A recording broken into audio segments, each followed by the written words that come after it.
All right, this is a quick video on how to access any Choice Magazine article. So we'll go straight to our Canvas site and you'll see any kind of an assignment that says Choice Magazine article. For this purpose, I'm just going to go ahead and click on the should PE be an elective. Now, this could be any assignment that you'll get.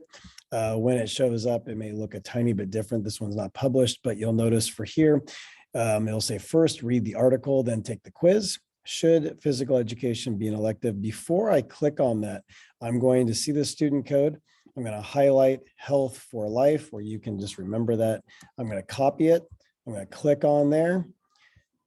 Now I get this. I'm at Choice Magazine. You can see right here in the background, but in the foreground, it's a subscriber only resource. So I'm going to go ahead and log in. Don't subscribe, log in.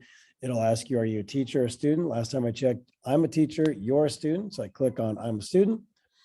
Then when it comes up, your password, I'm just going to go ahead and paste that health for life, and voila, there it is. That's how you get to the article. When you're finished with that, then you take the quiz.